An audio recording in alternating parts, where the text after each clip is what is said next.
So before I start the video, I really want to express my gratitude for everyone who watched and interacted with my weaknesses make no sense video in any way. When I saw it pop off, I knew I can take this channel somewhere if I put my mind to it. So I really look forward to how far I can take this. Thank you guys so much. I love y'all. That puts a big dumb smile on my face when I see how good it's done so far. Let's get to the actual video, but without further ado, I hope you guys enjoy and thank you for watching. I love Greatsword. And if you haven't played it, then that's okay, because I'm going to glaze the fuck out of it right now, and maybe by the end you'll consider picking it up on your next hunt. So let's talk about it. First thing to note about Greatsword is that it's slow, but only if your hand is broken or you're missing fingers.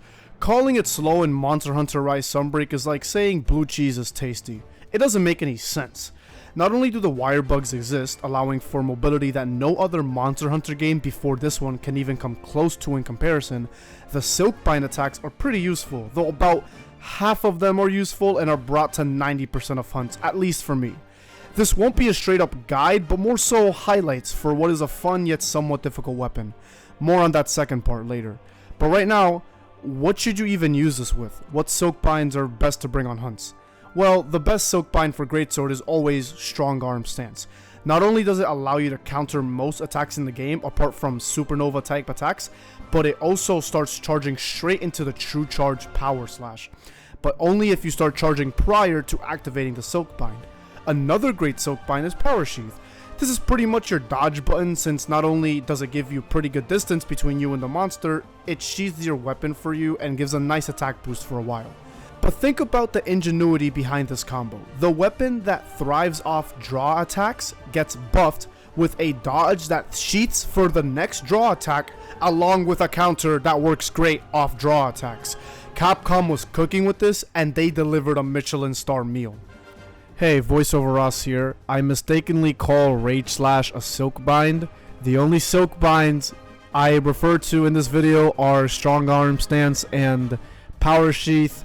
That's it. I name other Silkbinds later in the video, but I don't show them. But Rage Slash is not a Silkbind, and neither is True Charge Slash. Sorry for that.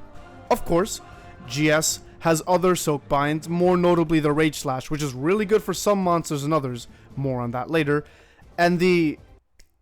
Okay, you know what? I'm gonna go ahead and say it. This weapon doesn't have any really good Silkbinds other than the ones I mentioned. They might be goofy to try and could have some application in a hunt, but why use them when you literally have the bread and butter in your hands? And yes, even Surge Slash, as cool as the animation is, I rarely see it used, and it takes some time to get the whole combo out, despite the damage being somewhat lackluster.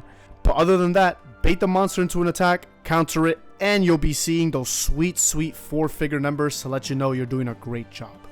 And you might be wondering, which attacks should I use on hunts?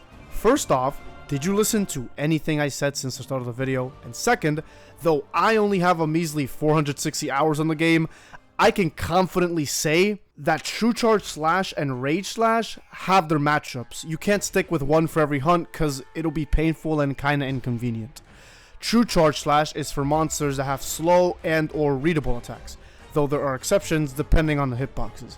Usually, if it's big, TCS is the way.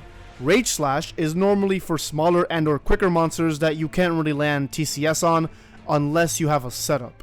However, what makes Rage Slash special is that when getting hit during the charge up, you deal more damage depending on the attack. Keep in mind though, if you get hit with a strong enough attack, you'll die if you don't keep track of your HP. This is all in my experience though, so I'd love to hear how you guys tackle some hunts. In terms of coolness, take your pick, but I'm leaning towards Rage Slash. There's just something about literally tanking an attack and then hitting back with double the force. How about which Greatsword you should use? Well, stay away from status. The only ones that benefit the damage potential are Sleep and Blast. Everything else can be replaced with a Greatsword that has high attack off rip. As for Elemental, I don't use them enough to have an opinion. Just pick the one with the bigger number, bro. Now, remember when I called Greatsword a somewhat difficult weapon? Well, you can't just throw out a stance willy-nilly. This goes for most weapons, but with Greatsword, the weapon really shines when you couple it with extensive knowledge on a monster's attack patterns and AI. Reading moves really goes a long way, and you can't just half-ass a swing or attack recklessly unless you're desperate. At that point, just play dual blades. Wait for a monster to finish his combo, counter last hit, and then reap what you sow.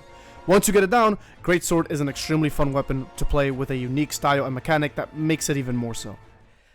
If you guys like the video, you know what to do. If you don't, then don't. But in any case, thank you so much for watching, and I'll see you guys in the next one. Love you guys.